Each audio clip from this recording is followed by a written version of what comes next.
allegations of inducement in the consideration and passage of a bill. Honorable Speaker, this statement is made on behalf of the Departmental Committee on Justice and Legal Affairs and its members with regard to statements made during the joint Kenya Kwanza ODM Parliamentary Group meeting held yesterday, 18th August 2025, that was presided over by His Excellency the President, Dr. William Samoei Ruto, and the former Prime Minister, the Right Honorable Raila Amolo Odinga. At the meeting, a statement was made to the effect that the consideration and passage of the Anti-Money Laundering and Combating of Terrorism Financing Laws Amendment Bill 2025 was influenced by a Kenya shillings 10 million inducement collected by a member of parliament or members of parliament allegedly on behalf of members of the National Assembly. Honorable Speaker, the Anti-Money Laundering and Combating of Terrorism Financing Laws Amendment Bill 2025 was a bill sponsored by the leader of Majority Party. It was read for the first time in the House on the 4th of March 2025 and thereafter committed to the Departmental Committee on Justice and Legal Affairs for consideration and reporting to the House. The committee duly conducted public participation, considered the bill, and tabled a report in the House to inform the House's second reading of the bill. The bill sought to amend 10 acts of parliament to address technical compliance deficiencies identified by the Eastern and Southern Africa Anti-Money Laundering Group, the Financial Action Task Force, in Kenya's regime on anti-money laundering, combating of terrorism, financing, and the combating of proliferation of financing. The record of the House reflects that after exhaustive debate, the bill and the amendments proposed by the committee were wholly supported, leading to its passage on Wednesday, 16th April 2025, with amendments. Following its referral by the President with reservations on the term of the office of the Director General of the Financial Reporting Center, the bill was passed by the National Assembly on Tuesday, 3rd June 2025, with amendments fully accommodating the President's reservations. On behalf of the Justice and Legal Affairs Committee, I wish to categorically state that the committee did not solicit and did not receive any inducement of any kind whatsoever from any member or quarter in its consideration of the Anti-Money Laundering and the Combating of Terrorism Financing Laws Bill 2025 as alleged or at all. The Departmental Committee on Justice and Legal Affairs and its members are fully cognizant of the principles of leadership, ethics, and integrity which bind the members of parliament. The committee and the members condemn and abhor corruption and any practice that is likely to erode these principles that are the substratum of the public trust that the people of Kenya have entrusted on this institution of the House of Parliament.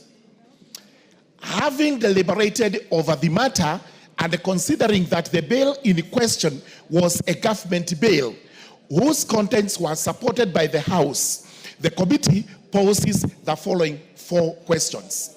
Number 1, which member or members of the National Assembly solicited and or received the said Kenya shillings 10 million on the, or any other inducement in relation to the consideration and the passage of the bill? Number 2, who gave the alleged inducement? Number 3, what was the purpose of the inducement? And number 4, have the allegations been reported to the relevant law enforcement agencies? The committee notes that any inducement with respect to the bill could only have been given by to persons opposed to the strength to the strengthening of the laws against anti-money laundering, terrorism, financing, and related offenses. Only a person or entity that engages in corrupt practices, or wash, as is popularly known, could have opposed the passage of the bill. The fact that the committee recommended the passage of the bill and ensured its enactment into an act of parliament that is now in force speaks for itself. For avoidance of doubt, the position of the committee and its members is that if any member of the National Assembly or any other individual solicited and or received any inducement with respect to the consideration and passage of the bill as alleged, the member or individual is a criminal.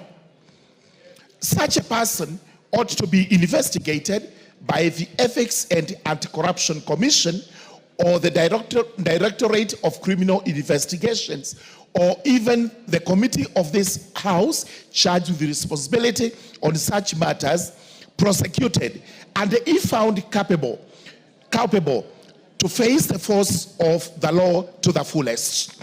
Such conduct has no place in the discharge of the mandate of the National Assembly and in the society of Kenya as a whole. The committee urges any person with information against any member of the National Assembly or any other individual with respect to the allegations to submit the information to the Parliamentary Powers and the Privileges Committee, which has always risen to the occasion and has jealously protected the integrity of the House and the members.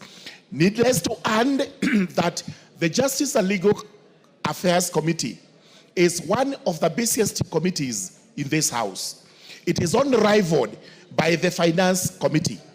These two being the busiest have always and will always resist any temptation, any advances that are made to induce the committees with the finances or any other form of material inducement, because the dignity of this House must be maintained at all times.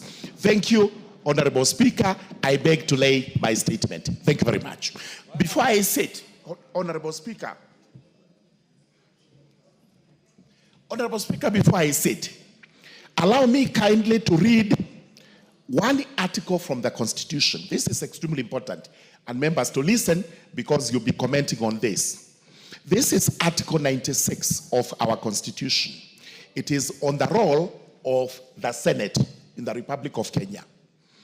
Number one, the role of the Senate represents the counties and serves to protect the interests of the counties and their governments. Number two, the Senate participates in the lawmaking function of Parliament by considering, debating, and approving bills concerning counties as provided by Articles 109 to 113 of the Constitution.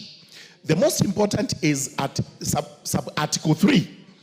The Senate determines the allocation of national revenue amongst counties as provided in Article 217 and exercises oversight over national revenue allocated to the county governments. So, emphasis is on sub-Article 3 on oversight. Thank you very much, Honorable Speaker. I beg to lay. Thank you, Honorable Member Morugara. I promise to give Honorable Wandeto. Is he in the House? Honorable Wandeto, on the basis that he had a motion of adjournment, which was to tolog us to the statement by Honorable Morugara, and I discussed with him and told him I'll give him the first shot.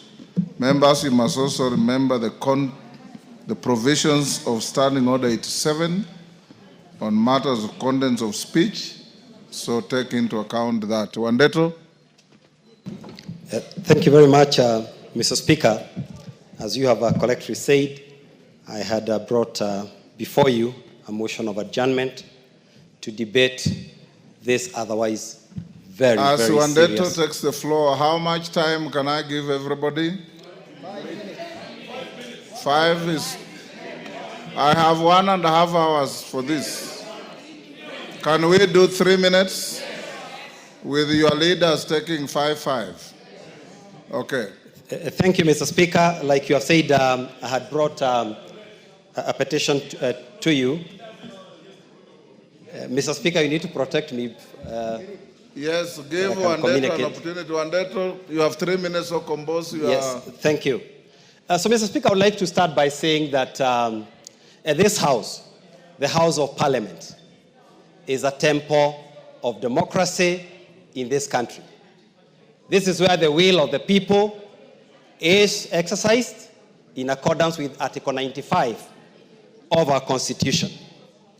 And so whenever there are allegations of the nature that has been made in the last 2 weeks, Mr. Speaker, it is a matter of grave national concern, and that is why you have done the right thing to stop all other business of the House to ensure that members are able to ventilate into the otherwise very serious allegations that have been brought against this House.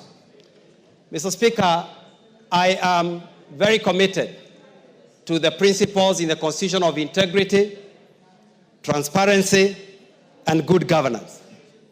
And Mr. Speaker, what we have seen the last 2 weeks is worrying. It started, I think, 2 weeks ago with an allegation by a senior member of the executive that there is indeed allegations of bribery within Parliament. I was at the devolution conference last week in Homa Bay, and none other than His Excellency repeated the same.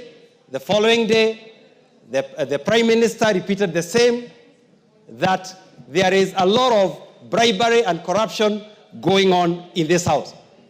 Mr. Speaker, to take you back to the events of 2024, these members of Parliament were nearly killed in this House as they defended democracy and the rule of law. Mr. Speaker, after that, there were some allegations that money had changed hands. I think there was a figure of 2 million that time. And members, some of them even lost their property. Their houses were burnt. Others lost livestock and other things. So, Mr. Speaker, an allegation of bribery against a member, especially the figures that are being touted, even makes it, we feel endangered as you walk the streets.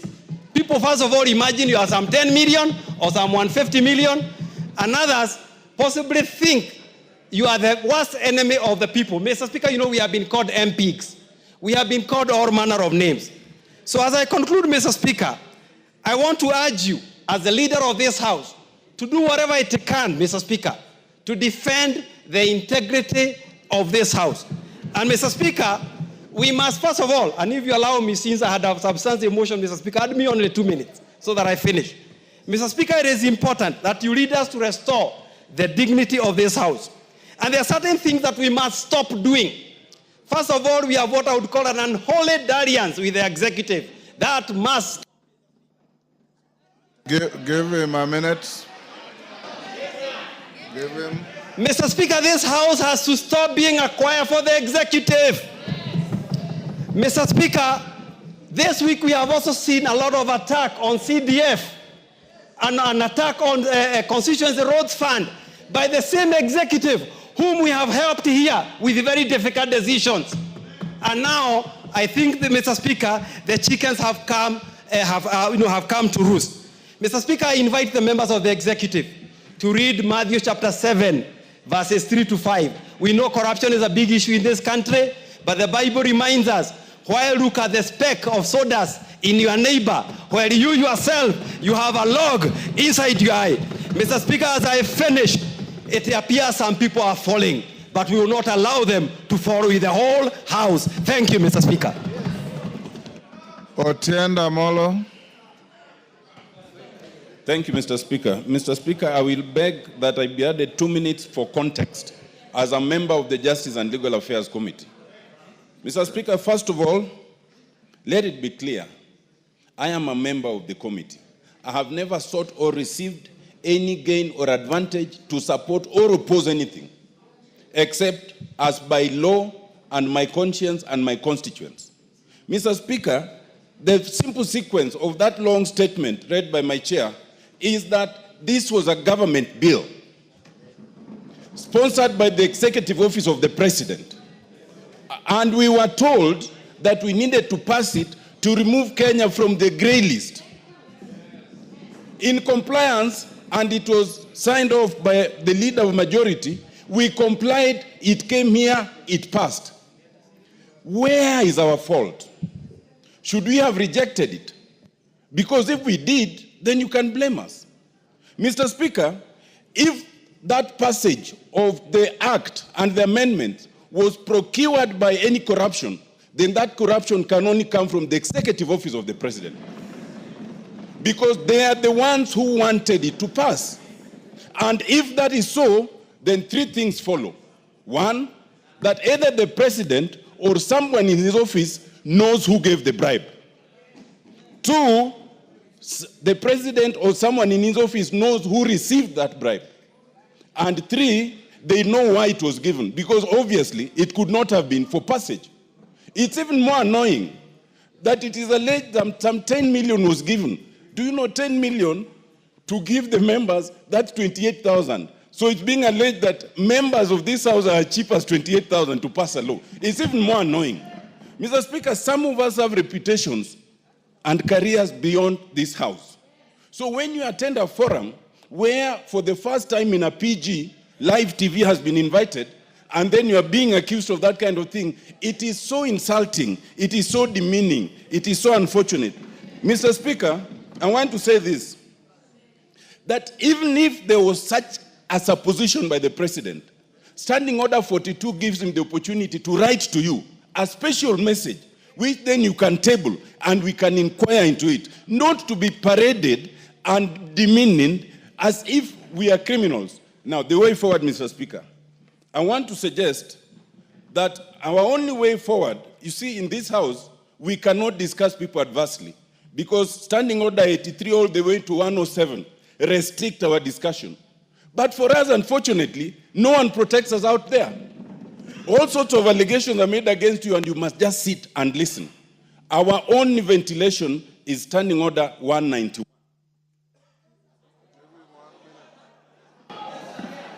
I want to suggest, Mr. Speaker, that under Standing Order 191, where we have our Powers and Privileges Committee, the Powers and Privileges Committee, 191(1)(a), is allowed to summon any person to appear before it for the purposes of giving evidence or providing information. This house has been called the house of extortion. This house has been called a corrupt house. This house has been alleged to have received some 10 million. My suggestion, Mr. Speaker, authorize the Powers and Privileges Committee to summon the President, or if not the President, then the head of public service and the secretary to the cabinet to come and tell us about these allegations, because we don't know how to protect ourselves out there. I so submit, Mr. Speaker. Yes. Dr. Bukose.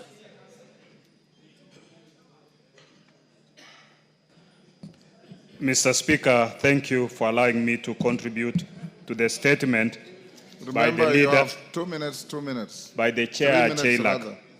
Honorable Speaker, it is a very embarrassing situation when the head of state stands and accuses this house, and specifically referring to the committee. It's not acceptable. I think, and it should, if there was any issue, should have been able to have us as members of parliament and discuss this issue. To me, I suppose that most likely the head of state might have been lied by whoever took the information to him that that person took 10 million to the Chailak. Yeah. Those are his views. Just listen to each other. If 10 million was given, then the person who gave the 10 million must state very clearly whom did he give the 10 million. Yeah? that person must state very clearly, because it seems that person should be able to account for the 10 million. Where did you take the 10 million? Yeah?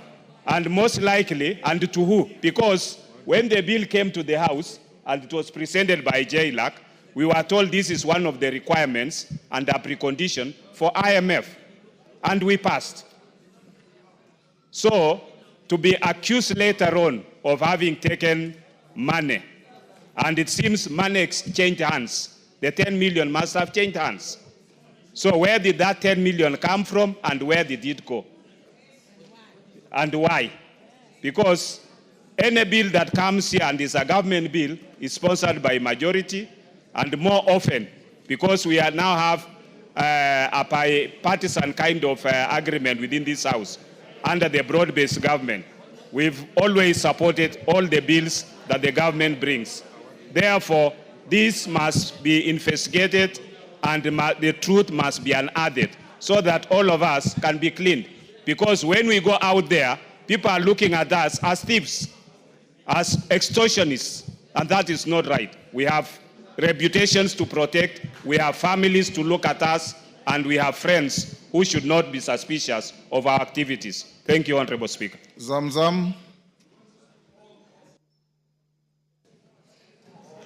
Mheshimiwa Spika, wajua fisi akitaka kumla mwanawe usema ananuka mbuzi, Mheshimiwa Spika.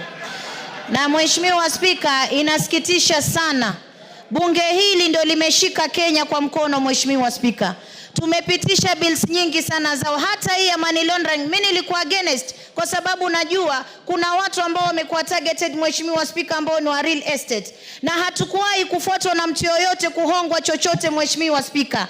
Lakini ilipita hapa bila chochote. Kwanza katika wabunge mimi ni maskini sana, Mheshimiwa Spika, kwa sababu hata pesa ya ngafu ni kidogo, haitoshi paka natoa mshahara wangu napatia wananchi huko na baki bure. Sasa ikiwa hapa tunaweza kuambiwa kuwa wabunge wamepewa milioni 10, tunataka kujua nani alimpa, makusudi yake ni kitu gani, alimpa kwa nini, na hii bili ina siri gani kubwa mpaka itolewe 10 million, Mheshimiwa Spika. Mimi Mheshimiwa Spika nataka kusema sasa hili bunge tutatoa majembe yetu store, turegeshe kama tulivyokuwa pale mwanzo, ndio sauti zetu zitasikika, Mheshimiwa Spika. Haiwezekani wabunge wanahangaika, wanateseka, hawana pesa. Alafu hata hii mambo ya CDF, mimi sijui kwa nini hapa tuliwapa county government 485 billion, Mheshimiwa Spika. Sijui kwa nini haiwatoshi, wanakimbilia 54 billion ya hili bunge, Mheshimiwa Spika, wakati hatuoni kazi zao kule mashinani. Sisi tunasema bunge hili litasimama, na ikibidi wanataka tutoe devolution, basi tutaitoa devolution ibaki kama ilivyokuwa zamani, kwa sababu wanabunge hawezi kuwanyanyaswa kiasi hichi, Mheshimiwa Spika, mpaka kwenye televisheni wanaitwa wezi, wanaitwa extortionist, wakati ambapo mimi mama Mombasa najiangalia sina chochote, Mheshimiwa Spika. Hata ukienda kuangalia akaunti zangu wenyewe watashangaa. Leo Mombasa nikaambiwe mama Zamzam, nyinyi ndio mmeiba pesa, nyinyi ndio extortionist, nyinyi ndio nini. Siwezi kubali, Mheshimiwa Spika. Kama mtu anataka kwenda chini na sisi, mimi nitaenda naye chini. Asante sana, Mheshimiwa Spika. Musa Sirma.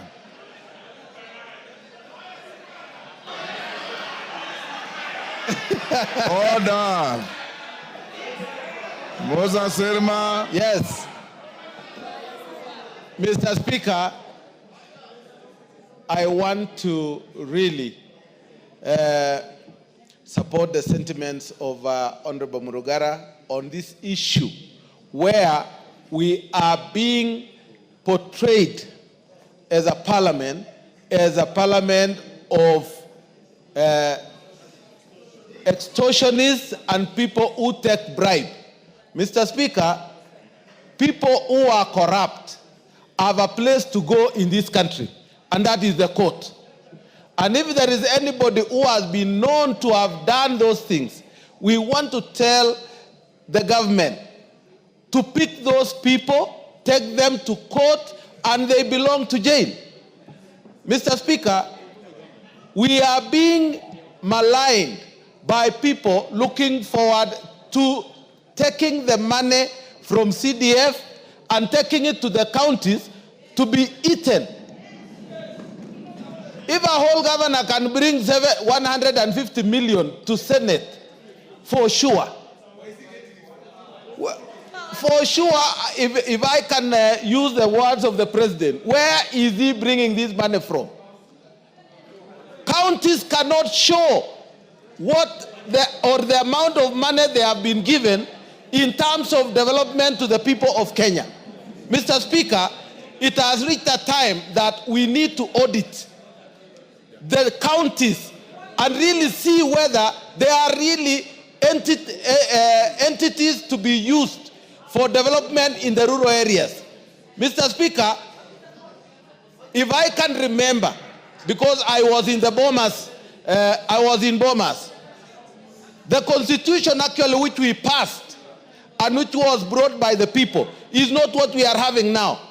The Yashbal guy had 14 regions and they were non-executive.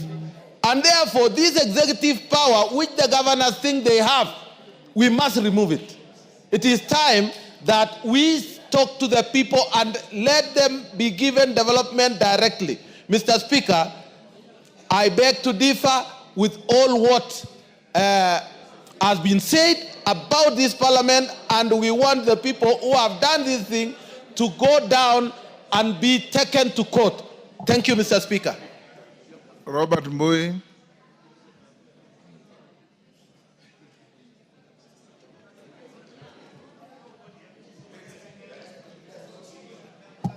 Thank you, Mr. Speaker. Mr. Speaker, Parliament is under attack, Mr. Speaker. And if you go on social media, read a newspaper, switch on your TV, continuously, this house is under attack. And Mr. Speaker, it has gone to the level where it has even gone to the funds that go to the people that we represent. That is CDF and KERA and GAF and the other funds. Mr. Speaker, the executive must respect this house. Members of this house have stood with the executive. Even though some of us have been opposing, members of this house have stood with the executive and supported them on all their agendas, including becoming extremely unpopular with the population because they were making sure that the agenda of the regime has passed on the floor of the house. But Mr. Speaker, now they have been thrown under the bus. It happened last year, even after passage of the finance bill, that the executive president again said that that bill was unpopular, and yet he's the one that had been telling members to support it. Mr. Speaker, I want to say that we must make sure that as a house we fight together. Mr. Speaker, there's something that is going on with the executive. When they say that this house has corrupt practices, I've been seeing empowerment agendas, empowerment forums all over the country. Mr. Speaker, someone who was just the other day a CS is able to give about 2 million, 3 million every week in a function, in fact, 2 or 3 functions in a week. Mr. Speaker, I want to tell you, what we need to do is start auditing the executive also. When they say there's corruption on the floor of this house, we also ask them, where is all the money you're spending coming from? Because, Mr. Speaker, this is a case of the pot calling the kettle black. So, Mr. Speaker, I want to say that it is important as a house we defend ourselves. Mr. Speaker, it shocks me when the executive goes completely against the Constitution, and members of, I'm lucky I was not in the lecture room yesterday, but Mr. Speaker, I hear that even constitutional articles, provisions that are there in the Constitution were actually thrown under the bus also. Because when you say that the Senate has no authority to go and oversight counties, basically that completely goes against the Constitution. So as a House of Parliament, all of us, National Assembly and Senate, we must stick together and ensure that we're each other's keeper and we support each other and pass the bills that are good for the people of this country. And Mr. Speaker, hold the executive to account. Thank you, Mr. Speaker. Dr. Mutunga. Thank you, Honorable Speaker. Honorable Speaker, I would like to refer to sentiment by Honorable Mole. We did not discuss anything in that meeting because he's alluding to the fact that we kept quiet. There was no discussion, so there were no resolutions. So the meeting ended as such. It should go into record. Honorable Speaker, the Honorable Murugara must be finding himself in a very difficult situation. Because I'm a chair of a committee, I know how difficult it is for the committee report to be amended. We do these reports with Secretariat. We have to do the right thing. We would like to know who this is. Honorable Speaker, the report was given from raw information, intelligence. So the person who was given the money is known. And the reasons why the person was given the money is also known. Honorable Speaker, as members of parliament, we need to be cleansed from this. We have suffered a lot as parliamentarians. There has been so much that we are supporting the executive, and this is what we can get in return. Honorable Speaker, since they are known, for us to be cleansed, they need to be named. Yes. The reasons why the money was given also needs to be brought to this house so that members of parliament can be cleansed. Out there, we have a very bad name for supporting the executive. But we are supporting the executive because we would like the plan to go through. We would like the government to succeed. But Honorable Speaker, if there is a problem in this house concerning members, I think it should be brought to the fore so that members can know. Honorable Speaker, since last week, when the pronouncement was made in the devolution conference, we have suffered once more. We suffered after passing the finance bill. We suffered after the broadening of the government. We suffered again after sacking of some members of the CSs, some executive. We've suffered many times. And this is what you are getting in return. It is unfair. Thank you, Honourable Speaker. Karole Omondi. Thank you very much, Honourable Speaker. I'll try and be very brief, but let me start by saying I take great exception as the statements made by His Excellency the President, now 3 times, attacking the character of everyone in this House, including yourself. We must now take the position of NATO. Mass character assassination we shall not accept. If somebody is guilty, let them be charged on their own. But an attack such as the one that was, he's made it twice, 3 times. First at the stock exchange, a devolution conference in Homa Bay, and yesterday at our PG. It is so unfortunate that a statement condemning all of us as corrupt extortionists, yet some of us have held the sharp end of the knife to support him, is something that we cannot accept. And Mr. President must either bring the evidence, take those people to court, or apologize and withdraw. And let me also say something. I'm very happy that Chairman Jailak has read out the Constitution. A lot of misinformation and reading of the law upside down happened at our PG yesterday. The allegation that the Senate has no power to oversight the county government has now been debunked. Article 96 sub Article 3 of the Constitution is clear on that. Let me also debunk a few things on the NGCDF. The national government has the power to establish special funds to discharge its functions. And under Article 6, the national government can devolve its functions to the sub-counties, which form a constituency. In a presidential system such as the one we have, there is nothing wrong by the national government having NGCDF as its own fund, funded from the shareable revenue allocated to it. In any event, even if we don't have the NGCDF, the funds for the NGCDF will not be taken to counties.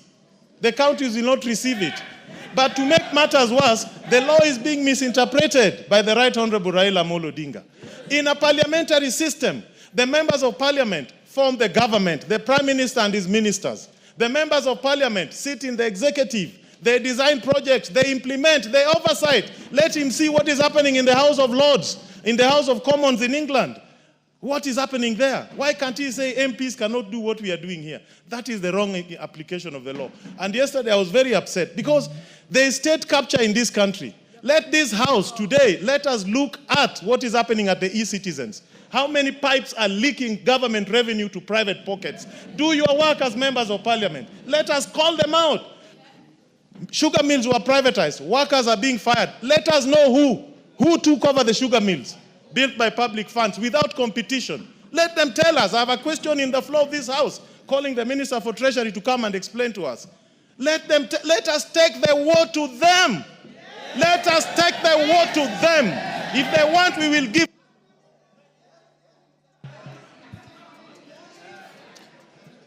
Member for Kieni.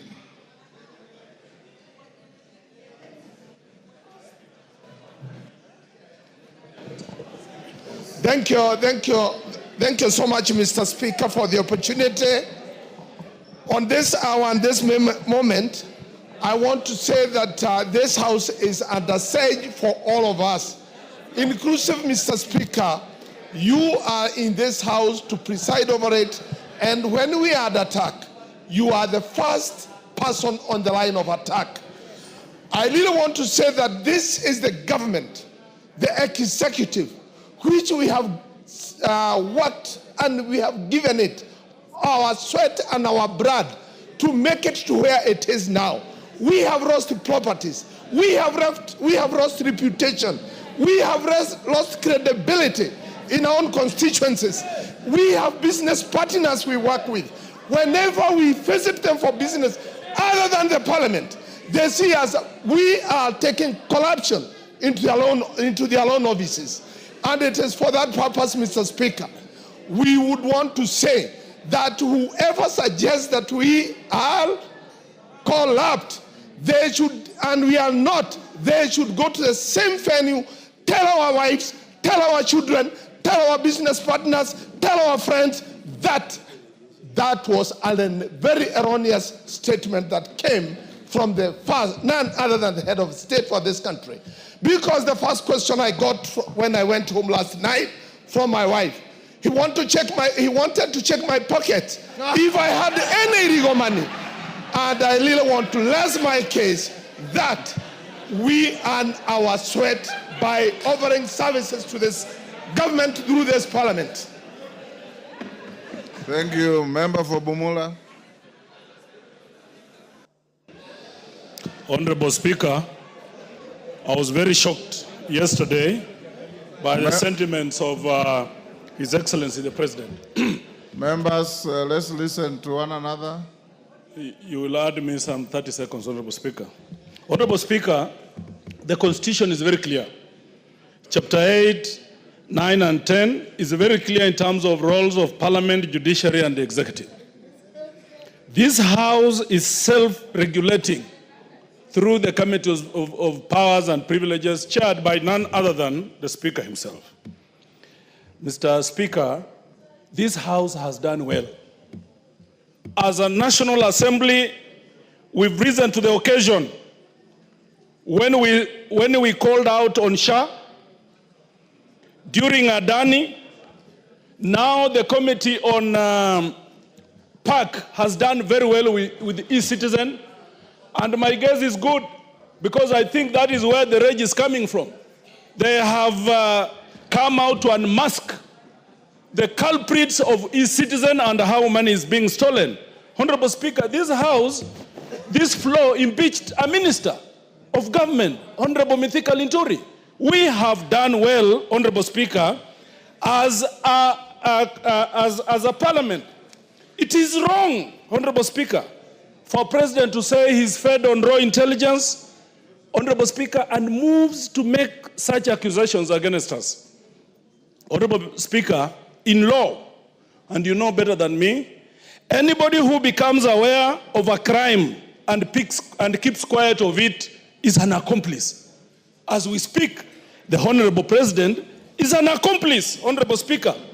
Why was he giving the 10 million shillings? Order, Wamboka. I referred you to Standing Order 87. You want to discuss the person and conduct of the President? Bring a motion. Well guided, Honorable Speaker. Yes. Read your standing orders. Well guided, Honorable Speaker. Honorable Speaker, the President has all instruments. The President has all instruments. Order, Otieno Amolo, what is it?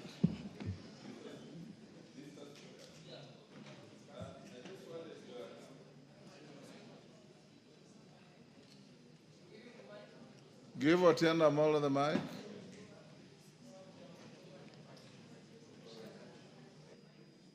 What's happened? Move to the... Mr. Speaker, yes. As you know, I respect your guidance and rulings, but I had intended to bring this letter for your formal guidance on content of speeches. 87.1. Mr. Speaker, it's my understanding that what you cannot discuss is the conduct of the President, but you can discuss his speech. I'd like you to give a ruling on that. As we sit here, I have no speech from the president to discuss. You know very well, Honorable Tienda Molo, that when the president addresses the House, he makes a speech, and I allow you to debate it for 3 days. As it is here, I have no speech that can guide me on what you should debate. So Amboka, go on. There is a thin line, Honorable Speaker, of what we are discussing, but I think the point is made. Our thinking, Honorable Speaker, is someone is trying to get to NGCDF, KERA, Honorable Speaker, and other funds that are devolved through this House, Honorable Speaker, and that is unacceptable, Honorable Speaker. To the extent, Honorable Speaker, that you are a member of Parliament, #1, member of National Assembly, that we see the kind of headlines that we see, like what was there today, Honorable Speaker, add me 2 minutes, I was distorted, Honorable Speaker. Yeah, that we see the kind of headlines today, Honorable Speaker, that's unacceptable. That is unacceptable. You are the champion, you are the head of this House, Honorable Speaker. We will not allow anybody to try and mud you, because that is tantamount to mudding the whole House, Honorable Speaker. As I finish, we are now going to exercise our teeth. We are now going to bite. And Honorable Speaker, as I speak, there is a censure, I've tabled a censure motion. It is before you, Honorable Speaker, it's coming. We must now take our rightful position as a National Assembly. It is so painful. Some members of this House, most members have stood with the executive. They have defended the executive. They have suffered because of executive, Honorable Speaker. They have lost their popularity, some of them, presumably because of the executive. And now the same executive want to throw them under the bus. We say no. Wakwende. Honorable members, I'll now give to Silvanus Osoro, but before he takes the floor, I acknowledge the following. Kipsingay, order. Order, members. Kipsingay Secondary School from Sotik, Bomet. Joska PAG Church, Mavoko, Machakos. On my behalf and on behalf of the House, we welcome them to the House of Parliament. Osoro. Thank you. Thank you very much, Honorable Speaker. Honorable Speaker, I first want to confirm that I'm a member of the Jailer Committee. That has really largely been mentioned. Number two, even before I get to the details, Honorable Speaker, on what the Honorable Murugara has said, I also want to associate myself fully with the statements that have been made by the Honorable Karoli Omondi. And I'll be very particular, Honorable Speaker, on one issue even before I get to the second one, on the question of NGCDF and devolution. Honorable Speaker, I think that the vision and the mission of the drafters of the Constitution, and even the people who dreamt about devolution, including Right Honorable Raila Amolo Odinga, they really must have had a very good plan on what devolution is and actual things, what devolution ought to have been. Honorable Speaker, we want to tell them, and I say this with tremendous respect, that kwa ground vitu ni different. That what people think devolution ought to have been or should be is not what it is. There is nothing that is working on the ground as far as devolution is concerned, Honorable Speaker. And that is why, in any case, Honorable Speaker, Article 96 should actually be implemented the more. We cannot say that you want the county assembly members be left with the responsibility of oversighting governance. Honorable Speaker, a governor that controls 13 billion shillings, a county governor that controls 13 billion shillings cannot be oversighted by an MCA who wants 80,000 shillings, and then they give them 3,000 shillings every day, Honorable Speaker, even to follow them, Honorable Speaker. And that is where we are saying, Honorable Speaker, that we must be very particular, Honorable Speaker. Mr. Speaker, the argument is about this House being declared corrupt. It's not about discussing devolution. the head of state declared us corrupt. Well, how? Order, Sane. Honorable Sane. No, don't be harsh on your colleague. Honorable Sane, if you are listening to the debate, you have been talking about two things: the integrity of this house, the fate of devolution, the fate of NGCDF, and the power of the Senate to oversight the counties. All these are entwined into what we are debating. So, Honorable Speaker, as I was saying, this House, Honorable Speaker, has been under attack from every corner. We've been attacked, Honorable Speaker, by the members, some members of the judiciary. We've been attacked by the members of the public, sometimes being threatened, Honorable Speaker, to have our houses torched, Honorable Speaker. We want to, with tremendous respect, also tell His Excellency the President.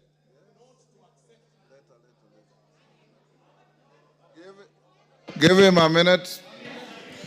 We want to tell His Excellency the President of the Republic of Kenya that now that attacks are coming from all over, I want to inform him, Honorable Speaker, that he should not take the invitation to also join the bandwagon that attacks this House. Because this House, if somebody claims that they brought money to a certain committee or to a particular chair, then especially on a bill that is actually sponsored by the AG from government, then that person should actually be arrested the more, because he is the one picking money from some public side and then to try and bribe the members of parliament, Honorable Speaker. Because this House, Honorable Speaker, has been under attack from every corner. And it should actually not be happening. Today, as we are speaking, Honorable Speaker, people are already complaining about KERA. They want the KERA funds to be reverted to the counties. They want NGCDF to go. But, Honorable Speaker, you will need a microscope to see what governors or county governments are doing, Honorable Speaker, because there is nothing that is being done, Honorable Speaker. Time up. Time up. Parashina. Thank you, Mr. Speaker. Thank you also for standing for to be one of the leaders to be counted in this country for defending Parliament. Mr. Speaker, I only also need to comment on three things, or four: doctrine of separation of powers that we saw yesterday, and we need to remind the executive we don't work under their mercy. Number two is yesterday I witnessed executive, that's the president, lecturing members of Parliament, trying to create intimidation. We want to tell him that we are not going to go through intimidation here or outside. We will continue doing our duties without being coerced. We also need to remind the executive through the president and Mr. Raila that he should respect Parliament every time. He is leading executive, judiciary should be respected, and Parliament should be respected. Suggestions that Mr. Speaker came, which also brought yesterday, is about us in the committee. They alluded that when we summon state agencies or even PSs or ministers, they say that we keep asking them for money. Then the question is, how are we going to do our oversight role, if at all? They are saying that we are looking for money. It is our duty to do our oversight role, and I can tell them it is no longer going to be business as usual. And the last one is an independent investigation. If possible, let the president or this House establish an independent investigation where the executive can submit evidence where this House has been involved in corruption. But we cannot allow it, like saying a pot. How can a pot say that the pan is black? It is not possible. Thank you, Mr. Speaker. Jane Kagiri.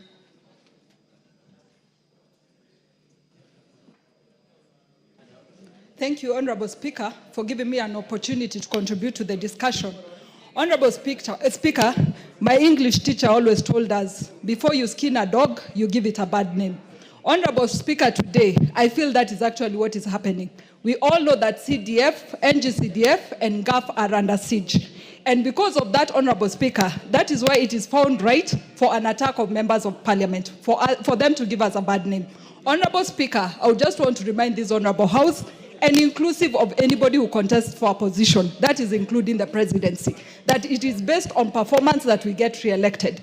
And even for the presidency, should be well noted that the performance of NGCDF, the performance of NGAF, will also count for their performance at the end of the 5 years. So, Honorable Speaker, we need NGCDF respected, we need NGAF respected, and Honorable Speaker, let it go on record that members of parliament make decisions based on their own minds and based on what they want to do for their people. So nobody is here to be helped to decide based on the money that they receive. We make decisions because we want the best for our people, Honorable Speaker. Thank you. Daud. Thank you, Mr. Speaker, sir. Mr. Speaker, let me also declare that I'm a member of JLAC, and they have not received any of the monies that has been paraded around. Mr. Speaker, I would like to thank the President on one thing. He has reminded us that we need to do our work. We have not been doing our work because we have been supporting the executive. Whenever things come here, we have always been supporting them. I think, Mr. Speaker, sir, the bill that is being, the act that the President mentioned, the anti-money laundering, was sponsored by the leader of majority. Actually, we should not even start with the President. We should ask the leader of majority whether he bribed the committee, the JLAC committee, and how much he has given us. The second thing, Mr. Speaker, if the bill, if that act was procured through bribery, then that act should be repealed and brought back to this House so that we can act on it again without the bribery. Thank you, Mr. Speaker. Yes, Karemba. Yes, I'll come to you. Thank you, Honorable Speaker. And Honorable Speaker, allow me to say that I am happy and upset at the same time. I am happy because of this conversation, because I believe, Honorable Speaker, the dragon that needs to be slayed in this country is the dragon of corruption. What is stealing the future of our country, Honorable Speaker, is corruption. And it is okay if this conversation is started by the President or any other person. But, Honorable Speaker, I am upset because of this wholesale condemnation of Parliament. Because a person like me, Honorable Speaker, you are well aware that it's just the other day that I joined the JLAC committee. And I am now branded as perhaps one of the people who have already received the money. And, Honorable Speaker, it is very wrong for anyone to do this kind of condemnation on members of Parliament. But I believe it is for a few reasons. One, it must be that they are coming for CDF and for RMLF. It is for that reason. Two, it must be that they want to salvage their political aspirations at the expense of the members. They must have realized that many members perhaps are unpopular, and so they want to throw them under the bus. And it is unacceptable, having benefited from the support of the members, that now they want to sacrifice the members. Thank you, Honorable Speaker. Thank you. Kibagendi. Osero, you are not Kibagendi, are you? He borrows my name sometimes. Order. You are known in this House as Osero. Take your seat. Thank you. Thank you, Honorable Speaker, for giving me this opportunity. It is the classic case of the skunk calling the pig stinky.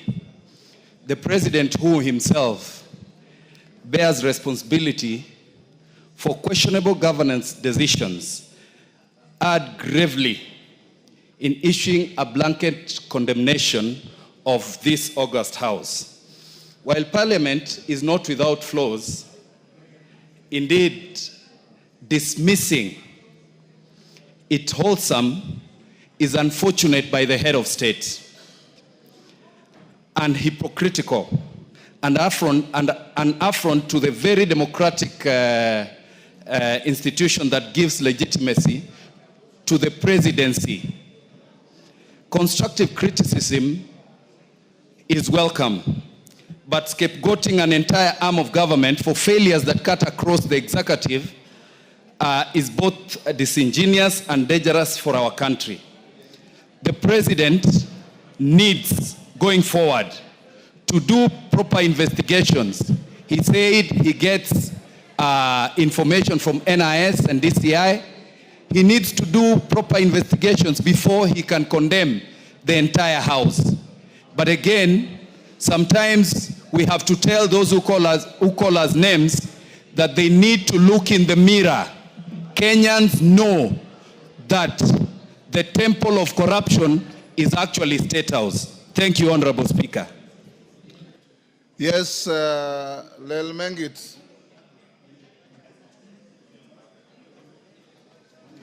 Thank you, Honorable Speaker. I would also want to echo my sentiments on this case.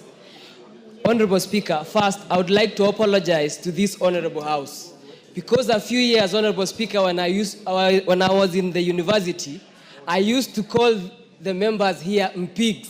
I was among those people who called the honorable members MPs because of the notion and the negativity out there, Honorable Speaker. Now, Honorable Speaker, I sit in this position as a member of Parliament, and now the ball is on my court. Honorable Speaker, I have realized that there is an enormous task bestowed to these honorable members, all the way as representatives, legislators, and oversighting responsibility. Honorable Speaker, I want to state this categorically, that even on the issues of NGCDF, as part of the representative duty that we do as honorable members, we cannot find substantive projects across the constituency or in the county governments that have been done by the county governments. Honorable Speaker, it's in my entire ward, Kilibwani ward constituency, I cannot find any single project that was done by the county governments.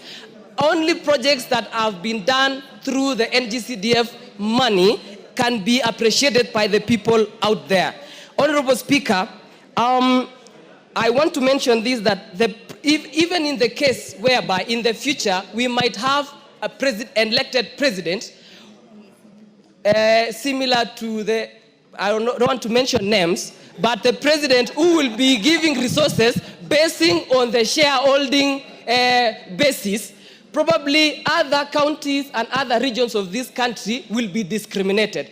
So, Honorable Speaker, I want to mention and also to echo that this is an honorable house. We do our work perfectly, and we uphold our duty and integrity as members of Parliament. Thank you, Honorable Speaker. Donald Watch, I see on the screen, or you are not? Okay, Millie. Thank you, Mr. Speaker, for giving me this opportunity. Mr. Speaker, if there is one person I admire is Honorable Raila Odinga, and the reason I admire Honorable Raila Odinga is because he's a person who stands on principle, and even if he's the only man standing, he will remain standing on principle. Mr. Speaker, I have learned from the best, and that is why I stand on principle like the person I admire, Honorable Raila Odinga, and urge my party leader to listen to the ground on NGCDF. Mr. Speaker, I also want to urge my party leader that there is one thing I've admired about him, which is equality and fairness. Mr. Speaker, what is coming out of this house is that he's looking at governors more favorably than he's looking at members of Parliament, which is Senate and National Assembly. We are all your children. Look at all of us favorably. Mr. Speaker, I want to speak to, should I one day be unfortunate to be the president, because it's not a happy occasion to be president, but should I be unhappy to be president of this republic? One thing I cannot take for granted, if I got that opportunity, is the support of Parliament. If you are a president, do not take for granted the support of Parliament. If in doubt, ask Honorable Uhuru Kenyatta. Mr. Speaker, finally, on corruption, there is demand and there is supply side. We have had, and we keep hearing a lot on supposed or alleged demand. As a governance expert, tell us the supply side.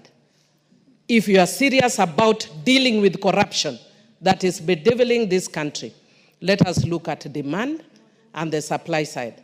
And as a Christian, Mr. Speaker, I want to remind us that I was taught a song. Kila mtu atauchukua mzigo wake mwenyewe, na kila mtu atapewa habari zake mwenyewe mbele za Mungu, siku hiyo itakuja. Individual responsibility. Thank you. Honorable Rindikiri Muruitania. Thank you, Mr. Speaker. Order, honorable members. I want to One may think that Millie is out of order. The reason I've allowed her is I've treated it as a quote in a speech.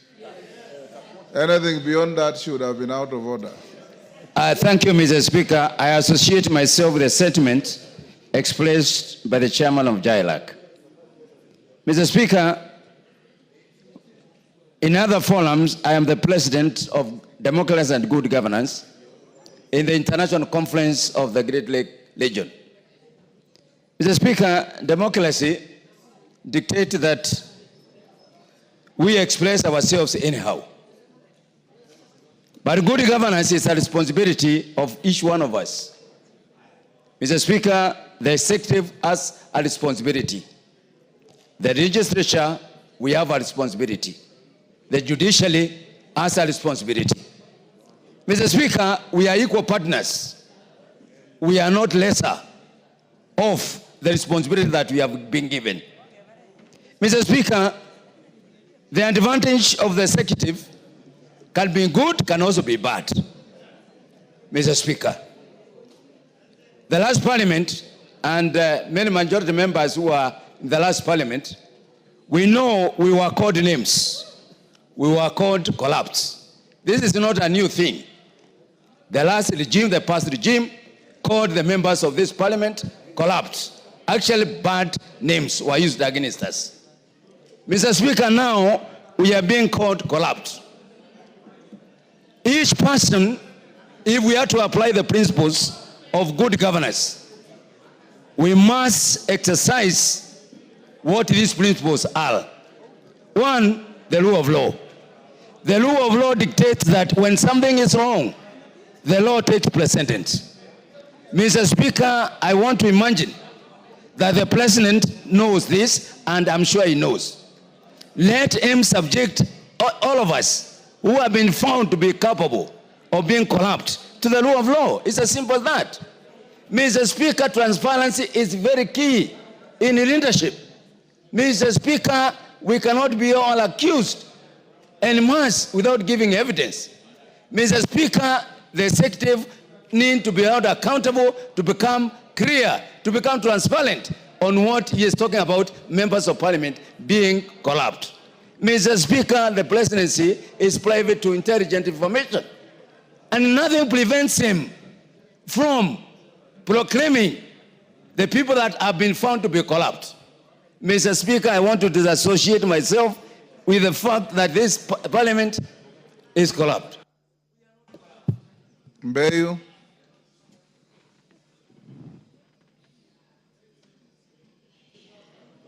Asante Mheshimiwa Spika. Mheshimiwa Spika, mimi nahuzunika sana. Haya maneno yalitokea kwa viongozi wetu wakuu jana, ni jambo la kusikitisha. Na hasa nikisikia upande wa kuondolewa pesa za NGCDF na ni pamoja na ngafu. Tufikirie sisi kama wabunge, majina tumepewa. Lakini hawa wabunge hawana shida kama wale wananchi wetu waliweza kutupigia kura pale. Wale wananchi wanategemea NGCDF, wanategemea ngafu, watoto wao wasome, watoto wao waende chuo kikuu. miradi ifanywe, shule zijengwe. Na mheshimu sana baba Raila Amolo Odinga. Lakini kwa hili atufikirie sisi, na mimi wa Kilifi, wale wa mama wajane walioamka saa 10 kwenda kupiga kura ya Mbeyu, machungwa 6. Wataniuliza mimi niwaambie nini? Siwezi kulipa fee, niko na mradi wa full scholarship. Watoto maskini wanategemea hizi pesa walipiwe fee. Sisi ndo tunaenda kuteseka, Mheshimiwa Spika. Mbali na ile kejeli yote ya kupewa haya majina, ni wale watoto maskini wa Kenya wanategemea pesa za NGCDF kujikimu pale mashinani. Tutawajibu nini? Sisi tutawaambia nini? Tunataka kurudi na hakuna pesa za kuwasaidia. Tutatetea vipi? Kura inakuja, bado miaka 2. Ngafu haiko. Kama zile pesa mabilioni yanaenda kwa counties na hakuna alama pale, health status mbaya, ya education imeshindikana, ile ya ECD, mambo ya maji shida, wakilimbikiziwa hizi pesa kama zile ndogo zimeshindikana pale kwa counties, wakiongezwa za NGCDF maeneo bunge 7, 8 na ile ya Nairobi iliyo na maeneo bunge mengi, wataweza vipi kutuonyesha kazi inafanyika? Alafu sisi tutakuja hapa, Mheshimiwa Speaker, tuwe flower girls sisi women rep na wale wa mama wengine kunywa chai tu, tutakuwa tuko kibaruani. Lakini yule mtoto wa maskini wa Kenya atafanya nini? Atapiga kura vipi? Apigie nini? Na tumaini gani? Lazima viongozi wetu wafikirie, ni kesho kutwa tu wataitisha kura, hatutaweza kujisaidia, hatutaweza kutetea mtu. Mbeyu nitajitetea mimi na watu wangu maskini. Asante Mheshimiwa Speaker. Omboko Milemba. Thank you, Honorable Speaker. I think this is a very great opportunity from the President and the Honorable Raila Amolo Odinga to call out Parliament. And this is a great opportunity for the 13th Parliament to take this opportunity to actually deal with the elephant of corruption. You don't underrate when Raila Amolo Odinga stands up and says something. You don't underrate when President Ruto rises up to say something. And therefore, the way we deal with this matter will be very important, and the 13th Parliament has been given this opportunity. If we deal with it in a manner of only lamenting or threatening other organs and moving away from it, we shall lose it. The correct way to deal with this matter is to dissect it squarely, the way the chair did put it. That we establish a commission, we establish a parliamentary committee, we establish within our own standing orders a unit that will investigate this matter to the very end. Remember, the person who spoke to this, who is the President, has intelligence, and I hear, though I did not attend the meeting, that he did indicate that he gets this raw intelligence. And then this would roll out to every other sector, including the executive and other players. If there's anything that Kenyans are crying of, is corruption. And if we are being mentioned of this wholesomely, we have to dissect it squarely and then move to the other players within the executive. Are you aware that there could be executive members who could go to the President and pick money, say they're taking that money to Parliament, and they come here, they don't give money, and that thing could be going on. This could be a bigger scheme which this House can now take and look into the details. For instance, Parliament has been standing with the executive. How much money did you receive when you did pass the housing bill? How much money did you receive when you passed SHA? How much money did you receive when you did deal with finance bill? And many other bills that we have dealt with. So we need to deal with these things squarely. There are many other issues that we do pass here. And if we go that direction, we shall save the Kenyans. We shall actually start dealing with the elephant of corruption, beginning with this House and then rolling it out. I am also sad that there's unconstitutional statements that are being pronounced very quickly. Look at this. We need to defend the Constitution and the independence of this House. When you talk about the lack of Senate's role in counties, mark that. It needs to be dealt with by this House. When you talk about CDF, I don't want to belabor on this one because it has been thoroughly flogged. But look at this. There's another one flowing down ourselves, that we need to devolve education Look at what health is happening. And it also came from the two leaders. I think it was Raila and Odinga that we devolve education. Health is dead. We are now speaking of devolving education to the counties. We shall not have education. So this is a very good opportunity. But look at this. Independence of the House. Time is up. Give him 30 seconds. Independence of this House can only be protected by this House. When you teach the students who are up there, you tell them that the House is independent and no any other unit, no any other body can make a law. That's what we teach. I'm a teacher. But look at this now. How many bills are we getting being referred back to the House under the article which requires that you raise 2/3 majority? Those are issues that this parliament must now stand on and make good law. David Ocheng. Thank you so much, Mr. Speaker. Mr. Speaker, I've been here long enough to know that every time we've had a bipartisan initiative, this House suffers. I remember in the 11th Parliament, when the President and Raila came together that time on IBC, we were brought here one afternoon, we were told, pass these bills, no removal of a comma, no full stop being removed. When BBI came, the same thing. Now we have this opportunity, and I thought this would be used to bring the country together and fight these ills together. Corruption has been pointed out as the biggest ill we've had. And all those initiatives, the one of Uhuru and Raila, the one now, corruption was at the forefront to be fought. But it disheartens me, Mr. Speaker, for the President to come before members of Parliament and tell us that he knows that a governor gave people money. He knows that an MP was given money. And those governors, those MPs are not arrested. What does he want us to do? Are we police? If you're the president and you know those who are stealing, why don't you arrest them? Why do you come to tell us? What do I have to do with it? You are the president. You are saying you want to fight corruption. And you know those who are stealing. What are you waiting for? Is it our business? Everyone should carry out their functions. This president gave us a finance bill. That was very unpopular. We passed it for him. This president gave us a housing levy. Very unpopular. We passed it for him. This president has asked us to pass SHA. We sat here until 10 p.m. Passed it for him. What have we done for him?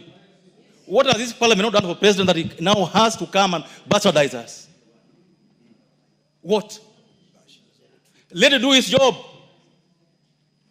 And why he's also involved in corruption, we'll follow him. You can't come and name everyone else be corrupt as if yourself you're very clean. It doesn't work like that. We have one country. We must all protect this country. We won't allow. We are not begging for CDF. We don't use CDF money ourselves. We're not begging for CDF to be kept. Senate should not beg to carry out its functions. It is not the job of Raila to tell us what the law says. It can't be. This House must take it back seriously going forward. And if there's a PS or a minister stealing money, let us deal with them. But we can't allow people to come and start reading for us Riot Act as if themselves they are very clean. This parliament must reclaim its place in history. Give him 30 seconds. So, Speaker, I was very happy yesterday with our leadership. Because you cannot go before governors, abuse us, insult us, then call us. Instead of telling us why you called us, you start lecturing us on matters that you should deal with personally. That's Speaker, I want to request our leaders today, leadership of Parliament. Let's deal with the issue the President has raised, but let's not be beggars.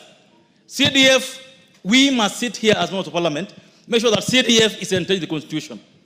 We can't allow people who don't sit in Parliament to control what we do in this Parliament, Mr. Speaker. It's wrong, and we must deal with it. Thank you. Your time is up. Ferdinand Wanyonyi. The Speaker, I just want to take this very seriously. I'm doing my third term in this House. And this House must be respected.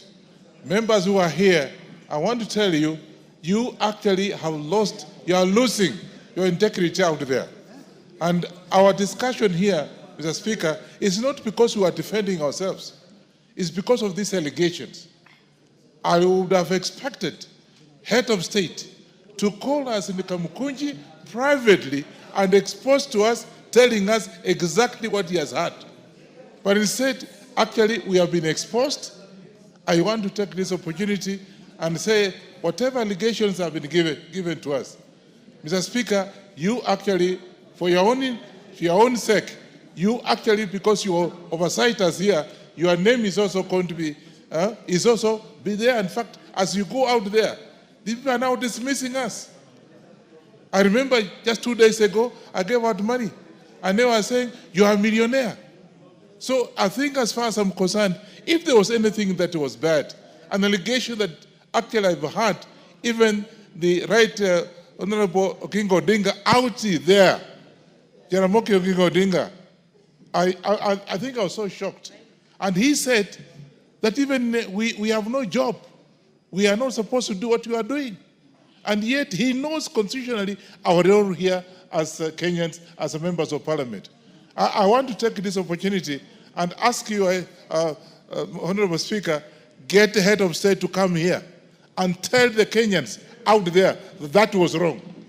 That what he said was out of order, and that so that people can, otherwise you go out there, what are people talking about us? It's bad out there. So I want to take this opportunity and request you, in your capacity, tell the head of state to come to this house, and whatever he has said, he apologizes, because it's actually affecting us as leaders of this country.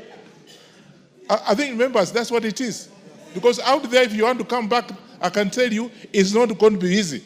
Because you are rich, you are poor, you don't take money out here because you are bribed and you are not giving money to the people out there.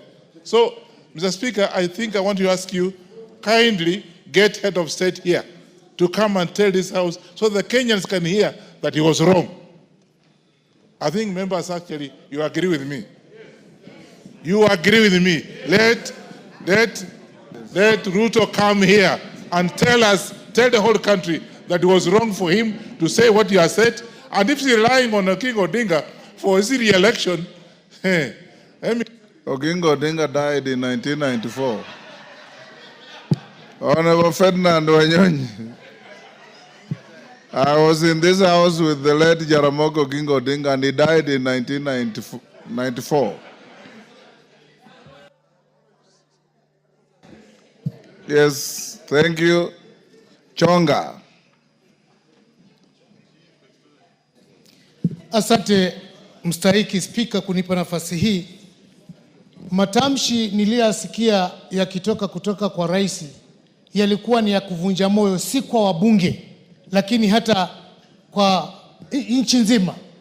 Ifikapo wakati ambapo kwamba baba anasema ameshindwa na watoto, ni kumaanisha kwamba hiyo jamii imeangamia.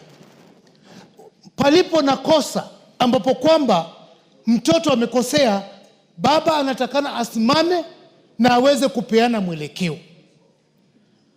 Nchi nzima, ulimwengu mzima, ukitaja mambo ya ufisadi, Kenya tunapewa position. Kuna mahali Kenya inaonekana kwa upande wa ufisadi. Ufisadi ule ni wabunge ndio wao wamefanya ufisadi ule. Mbona tusichukue nafasi na wakati wa kujua exactly shida iko wapi? Ni jambo la kuhuzunisha. Nimemsikia mwenzangu hapa akizungumza kwamba jana akifika nyumbani bibi yake anamwangalia mifuko. Mimi nimetoka mashinani, Mheshimiwa Spika, nasikia njaa, lakini bibi yangu swali la kwanza ananiuliza, huu maskini tuko nao wa nini kiwa nyinyi mnabeba mabilioni haya yote huko nje, unapeleka wapi? Uko na bibi mwingine? Uko na warembo? Ama hii pesa inaenda wapi? Ile nafasi ya kuitwa mheshimiwa mstahiki Spika, sasa hiyo mheshimiwa umeshatoka. Tumekuwa wadharauliwa. Mbali na hayo yote ambayo kwamba sisi tunapambana nayo, tukitetea hususan serikali ya Mheshimiwa Rais Ruto. Mimi hapo nyuma, Mheshimiwa Spika, ulikuwa unanijua. Nikisimama mimi nilikuwa najua napeleka mawe yangu wapi.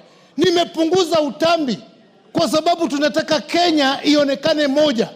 Kenya isonge kwa agenda zile ambazo kwamba zinastahili. Lakini je, leo hii Mheshimiwa Spika, unataka mimi nikatetee serikali yenye inanidhulumu kunita mimi mwizi?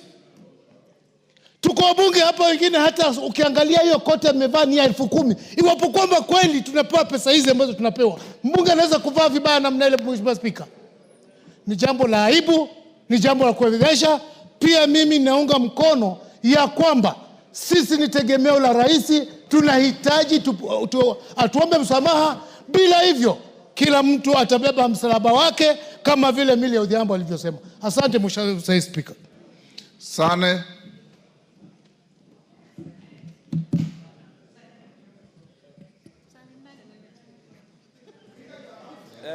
Thank you, Mr. Speaker.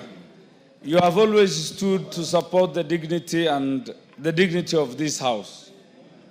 Mr. Speaker, the former President Uhuru Kenyatta was on record having said that his government is always daily losing 2 billion shillings in corruption.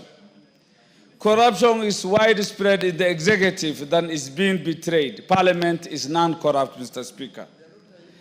Mr. Speaker, 2 words were being used. Extortion is a dirty word. It means getting money forcibly. Better corruption. Corruption means using your office or your power to at least get something. So it was very rude, unacceptable, unpalatable to call us extortionists, Mr. Speaker. Mr. Speaker, the President, Parliament, tribunals, and the judiciary laterally enjoy delegated powers as per the Constitution. There are separation of powers, and we must respect each other, Mr. Speaker. The Speaker of this Parliament is the Right Honorable Wetangula, and he deserves respect. He leads a team of members. You must be respected, and by extension, we deserve that respect. We conduct business as per the procedures and the Constitution, Mr. Speaker. Mr. Speaker, we have been behaving as if we were conveyor belts for the executive. We have been called to State House, been lectured on government policy, and we have never let down the government of the day in making sure policies were executed and laws were being acted. Mr. Speaker, we have been reprimanded most of the time using the Political Parties Act, that when we speak our mind, we were being told you will be whipped, you will face sanctions. I think it is time to revisit the Political Parties Act so that members exercise their discretion and their right to represent their constituents. We can no longer represent others but the people of Kenya, the sovereign, Mr. Speaker. Thank you for your kindness. Unit, we have the last 10 minutes. I gave you 5, I gave you Chunga 5. Mr. Speaker, I want to start from the onset by saying that he who alleges must prove. He who alleges must do what? Must prove, Mr. Speaker. So the burden of proof are with the people who have alleged, not with us at all. Mr. Speaker, Parliament is an institution in this country that has been created by the Constitution. And Parliament, Mr. Speaker, operates under the Constitution. It's an arm of government that every Kenyan who thinks of leadership aspires to be, Mr. Speaker. Mr. Speaker, I have said on this floor before that people think coming to Parliament is an easy thing. If all of them could try to contest for a seat, even for an MCA seat, that is when they will know what an election means. How difficult it is to come to this House, Mr. Speaker. Mr. Speaker, look at the number of people who come out, or the number of people who show interest in every constituency to become members of Parliament. There are more than 10 in every constituency. But the people of Kenya, in their own wisdom, decide to bring one person to this House, Mr. Speaker, at a time. So, Mr. Speaker, that is why members of parliament are given the title of honorable. It's earned. You earn the title by getting first elected by the people. Then that's when you deserve to be called a honorable member. But, Mr. Speaker, people cannot demonize the institution of parliament as a whole. If you have a problem with someone, you say it. You say, I have a problem with this and that person. But you cannot demonize the whole institution of parliament, Mr. Speaker. Because this institution is in place to serve Kenyans. This is an institution that has direct mandate in exercising the sovereignty of the people. Sovereignty belongs to the people. It can be exercised directly or through their elected representatives, Mr. Speaker. An elected representative of the people, other than the MCS, are only found in parliament. All other, and the president who is also elected. But, Mr. Speaker, all the other people who are operating in this country, in these offices, are all exercising delegated mandates. So, Mr. Speaker, my position is, as the leadership of this House, Mr. Speaker, as the minority leader, Mr. Speaker, we will defend Parliament to death. We will defend Parliament to the last breath, Mr. Speaker. We will not sit down when people want to degrade Parliament or they want to use Parliament as a punching bag, Mr. Speaker, as a bogeyman, Mr. Speaker. Mr. Speaker, corruption is a menace in the whole country. It has permeated the whole society. There is corruption in the executive, there is corruption in the judiciary, there is corruption in Parliament. Mr. Speaker, there is a way to address the fight about corruption. It is not a wholesome condemnation of a whole group of people who are serving Kenyans, Mr. Speaker. Mr. Speaker, on the issue of the NGC, Mr. Speaker, can you tell this man to leave me alone so I can speak? He has spoken his, and he's opening on Kumekucha here of what kind of, I don't know what Kumekucha it is. Mr. Speaker, I'm even losing my thoughts because when you are disrupted by NGCDF, Mr. Speaker, I want to take, as a minority leader, responsibility to go and persuade my party leader to leave that position he has taken on the NGCF. Mr. Speaker, you know, there is a notion that people think CDF is still doing the same work it was doing when it was started. CDF has changed. CDF now is only doing functions that are not devolved. It's doing functions that belong to national government. Education, security issues, and issues that are related to national government. CDF is not doing any devolved function. They are not doing county government functions. Even if, a member said here, even if, the members have said, Mr. Speaker, people have said that CDF is, even if it's not given to members of parliament, that fund will not go to county government. It's money that is given to members of parliament after DORA. We do the division of revenue. Money is separated into devolved functions and national functions. This money is coming from the national fund. Chepkonga wants to inform you. Do you want information? Yes, Mr. Speaker. You know, it's... Thank you very much, Mr. Speaker. I just wanted to inform the minority leader that the Supreme Court, in fact, on the 15th of August, 2025, a few days ago, rejected the application of the Senate to review the orders of the Supreme Court, which declared that NGCDF does not concern counties. And it was completely rejected. And so it has nothing to do with counties. It cannot go to the Senate. It can only be enacted in this House. Thank you, Mr. Speaker.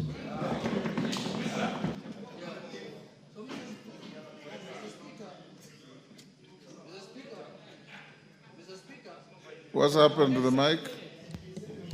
Mr. Speaker, I want to say this, that I agree with Honorable Chepkonga, that CDF has got nothing to do with the devolution. CDF, if this fund is not sent to constituencies, the national government can send it to county commissioners. They can say, county commissioners, go and build schools, go and build dams, chief's offices, Nothing stops the national government from taking this money to anybody they can even take it to chiefs. Chiefs can go and build even their offices themselves. So, Mr. Speaker, first we have to acknowledge that this fund has nothing to do with devolution. It's not taking money that belongs to devolved entities, Mr. Speaker. But, Mr. Speaker, lastly, I want to say that, only important people are normally bashed. When you see the president accusing us of many things, or by my party leader, they know how important this house is. That is why let us not also take them very serious. Because, you know why I'm saying that? Because everything also they want to do must come through this house. Even if for you to dissolve this NGCDF, there must be some work to be done here in Parliament. Who is going to do it? So, Mr. Speaker, let them have their say. We are going to have our way. That's the position. Let us give them the freedom to have their say, and we also have our way. But what we know, Mr. Speaker, corruption is not peculiar to Parliament. Corruption, if it is corruption everywhere, and it must be fought in that manner. But if you want to make it sectional, Mr. Speaker, then you lose the war on corruption. But finally, Mr. Speaker, my final word is that let us come together. Let us do our functions of oversight, representation, and legislation. Mr. Speaker, we have legislated the last 2-3 years under your leadership in this House. We have passed many, and we have the power of the pass. It is us who decide which fund goes to where, as this House, Mr. Speaker. There is no taxation without representation. We have all the powers, Mr. Speaker, and the executive cannot operate without Parliament. They can go and say whatever they want to say outside there, but everything they will do must go through this House. Mr. Speaker, if there are allegations of corruption on anyone among us, everybody will carry his own cross, so there is no need of condemning the whole House as a group, Mr. Speaker. With those few words, Mr. Speaker, I want to say, members, don't be annoyed. We will deal with these people perpendicularly. We know how to deal with them. Just keep quiet. Majority Leader, what is your point of order, Millie?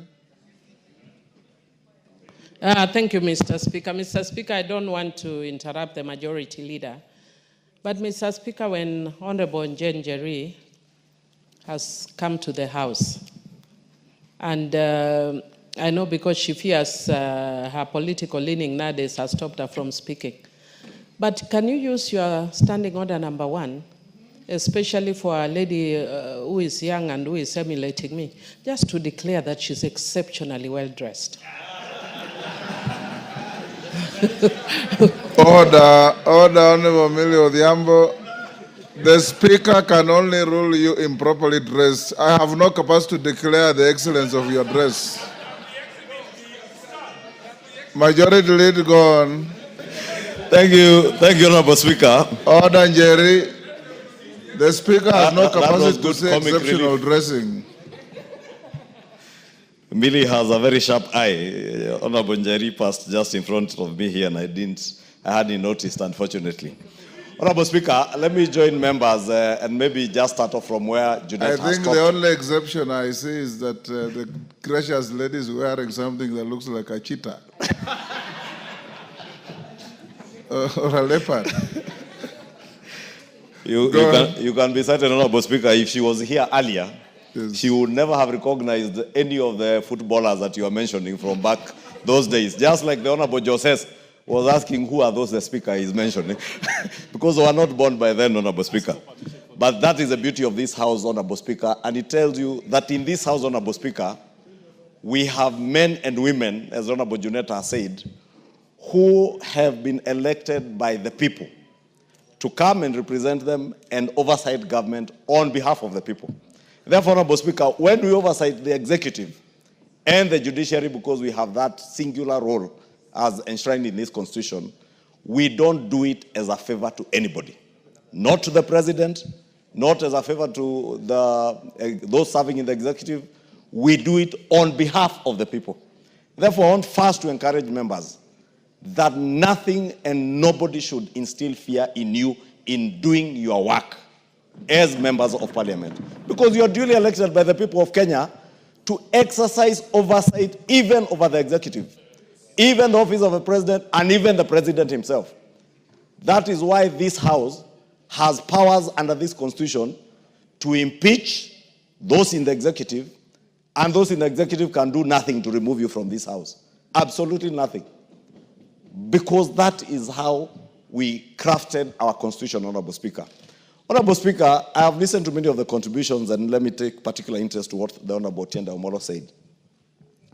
That we have a Powers and Privileges Committee in this House, Honorable Speaker, which fortunately is chaired by none other than yourself.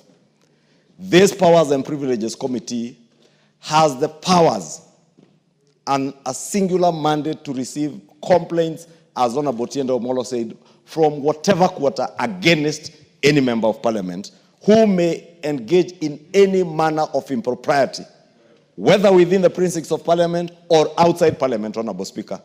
It is not fair to condemn the House in its entirety, Honorable Speaker. We have young members like Honorable Njeri, Honorable Joseph, who just joined this House the other day, Honorable Speaker. We have older members like the Honorable Keinan, the father of the House, who has been here for a long time, and yourself, Honorable Speaker.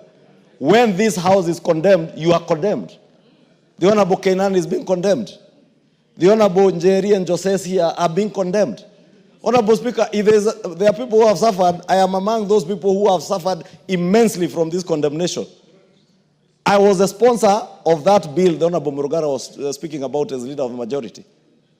I saw yesterday when figures of 150 million shillings were mentioned that relate to the Senate. There are people who went on social media to say, oh, that is the 150 million Kimani Ichung'wah used to purchase I don't know what where, Honorable Speaker. No, this time they didn't mention a chopper, they were mentioning shares I invested in a bank. But I have invested an investment I have made, Honorable Speaker, from money I have borrowed from our own parliamentary circle and my other circle in Muhasibu. Fortunately, Honorable Speaker, when they banded those stories, thinking they are maligning me, the share price of NHIF has risen by 2 shillings. And therefore that investment, by the very essence of their maligning stories, has gone up. And today I can liquidate them, pay off my loan, and walk home with a clean, tidy amount, tidy sum. But you cannot vilify me for that. Nobody should vilify any member of parliament because they are members of parliament, Honorable Speaker. When we vilify one person in this house unfairly, we are vilifying the institution of parliament. And we must protect and defend as strongly as we can the integrity, not of even ourselves as individuals, but of the institution of parliament. Because this institution is there to oversight. And we cannot have...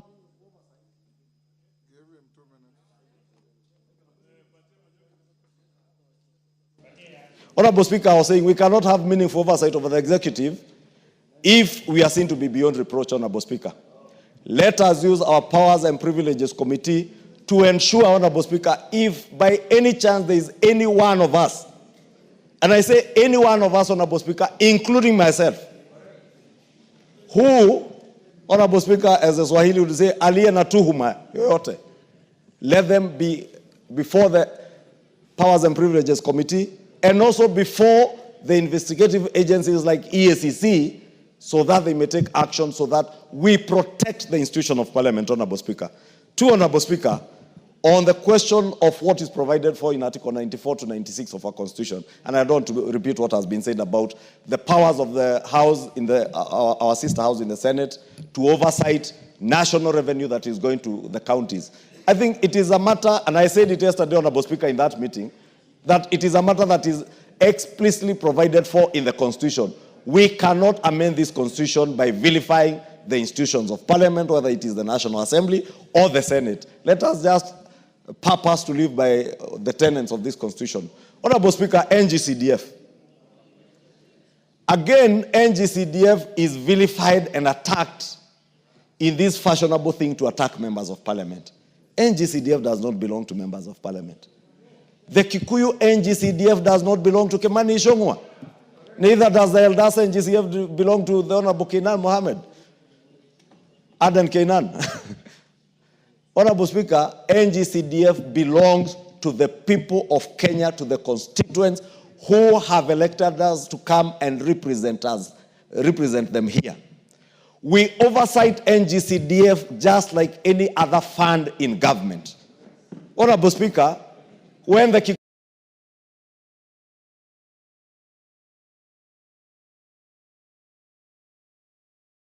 to their sittings, they called my fund manager and the board officials here, the board CEO, NGCDF board CEO.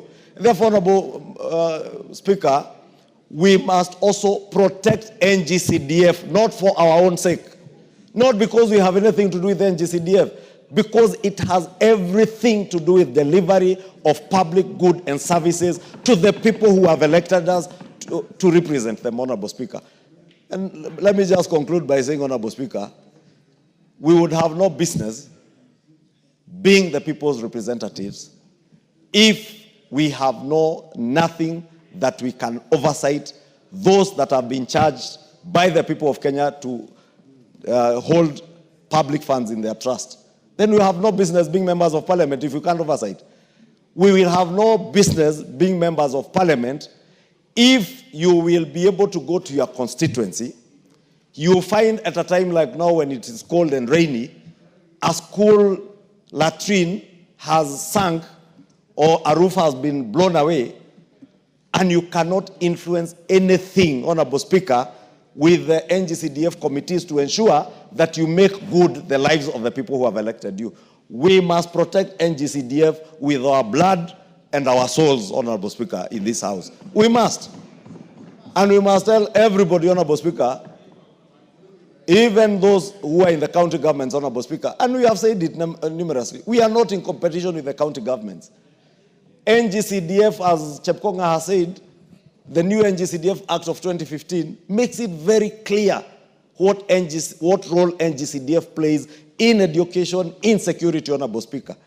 We amended the act here the other day, Honorable Speaker, to even remove the contentious issues that were there before, like sports, and we removed them, Honorable Speaker, because we want to live and abide by what is provided for in this Constitution. Therefore, Honorable Speaker, let me say, we must, as a House, stand together, stand strong, and walk with our heads high, Honorable Speaker, if you have nothing to be suspicious of anything you do. Finally, Honorable Speaker, let me ask ourselves, the things we say, the things we do out there also portray something of us. The things that were said here of the finance bill last year, Honorable Speaker, that members were being paid to vote this and that, Honorable Speaker, those are the things that lower the dignity, and we keep saying, lower the dignity of this House and entertain even those who are vilifying and entertaining things being said against us, Honorable Speaker. I beg, Honorable Speaker, to end there, and thank you. Honorable members, let me thank you as a House, particularly the Honorable Murugara and Honorable Wandeto, for having found it within their powers and necessary to bring the statement and the motion which I didn't approve, but which I informed the House and allowed Honorable Wandeto to have the first bite.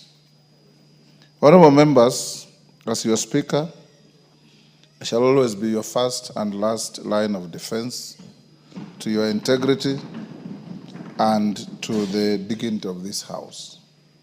I want to encourage us, in the words of the Honorable Minority Leader, as leaders, we cannot insulate ourselves from criticism, both fair and unfair, because that's the cost of leadership. When you are in leadership, you fall under the category of what one writer says, that when you meet people, 30% will like you without even hearing anything from you or knowing who you are. 30% will hate you without knowing who you are or hearing anything from you. It is now up to you to convince the remaining 40% to like you or to hate you. That is the paradox of life. And I want to encourage us, as a House of leadership, to be above irritations, to be above any temptations to have a short fuse on issues, because you are leaders. And when you are a leader, you cannot sit there and expect to hear only things that please you. You also hear things that don't please you. And sometimes when we hear things that don't please us, they raise us to a higher calling to ensure that things are done differently. I also advise that when something is said against you, if it is not true, you ignore it. If it is true, you do something about it. Then we move on. There was a very high state of anxiety and anger. Many members called your speaker, expressing displeasure, expressing anger, and wondering what direction we are headed. But that we have had an opportunity to speak. And to those who haven't spoken, I'm sorry, the time was not enough. We can't all speak on the same subject. And to members like the Honorable Salasia, when we have a motion like this, the Speaker gives priority to members who are regularly here. If you are not regularly in the House, you are unlikely to get the favor of the Speaker to speak simply because this is topical. There are members who sit here for hours waiting to speak. Sometimes they don't even get the opportunity to speak. Those are my priority. If Dr. Nyikalo was in the country, I know he's out in Japan. He's like the new Martin Shikuku. The Speaker always found Martin Shikuku in the House and left him in the House. And for the entire afternoon, you'll never see Martin Shikuku even responding to a call of nature. He'll just be sitting there doing the business. So I encourage you, young Salasia, spend more time here. You'll catch the Speaker's eye when matters. But if you choose to prosecute parliamentary business on TikTok, then the House will deal with matters differently. I want to say this, honorable members, as we come to a conclusion of this.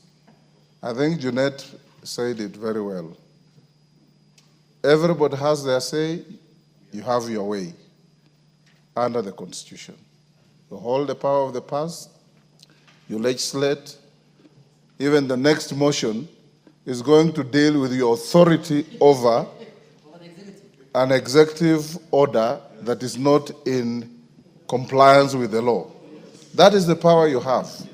And that's the power the Constitution has given you. So I want to urge all of us here that our integrity must be beyond reproach. We must be like Caesar's wife, whom nobody could suspect. And I want to say, honorable members, that given what has been said, what you know, and what goes on, this House has sufficient mechanisms under the Constitution and under the law, whether it's conflict of interest law, whether it's leadership and integrity law, whether it is powers and privileges law, or anti-money laundering, all those to handle issues that come before us.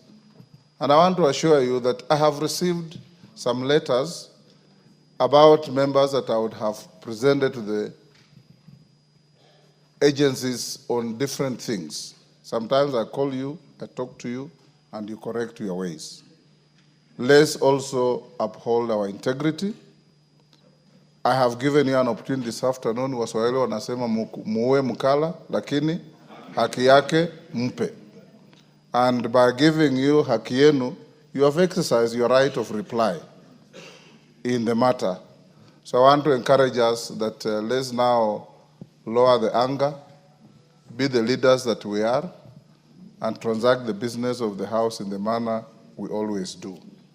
I know that some members who are not happy, and rightly so, because if you are not within the bracket of those who are bent, and you say everybody's bent, then you create serious issues.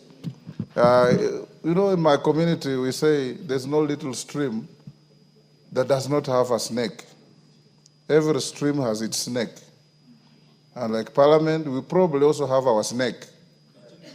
Yes, we will probably also have our snake. So the leaders, Ichungwa and your group, Juneta and your group, have regular get-together. Luckily, this matter comes at a time when we are retreating with the entire leadership of the House to Mombasa tomorrow. And among other things, we will also have a colloquium with the judiciary to discuss about our relationship so that we can also face each other and ask each other hard questions. If you have time, watch a movie called The Star Chamber. The Star Chamber, where beyond formal decisions, there are decisions on issues, so that you can be able to also look at each other in the eye and tell each other the stark truth, that you know what I know, and you know I know what you know, and going forward, let's not act in a manner that says, don't say, don't ask. Thank you, honorable members. We'll now go to the next business, but the decorum you have displayed reaffirms what everybody expects, that this is a house of reason, this is a house of sobriety, this is a house of maturity, and this is the nerve center of the Republic of Kenya. You are the representatives of the people of Kenya. They have donated this power under the Constitution to you to levy taxes, to appropriate those taxes, and to audit those taxes through oversight. It can't be any better than that. Let's live to that billing. Thank you, honorable members. As your speaker, you've seen today in one of the papers that is rapidly degenerating from a respected paper to not just a tabloid, but a gutter. Putting the two speakers on the front page and you read the story, there is no relationship whatsoever. But as leaders, we're used to this. They will do this, they will give up. What is important is focus on what you are doing. Winston Churchill said, you'll never finish your journey if you stop to throw stones at barking dogs. Focus on your journey, and you'll do things right. Thank you.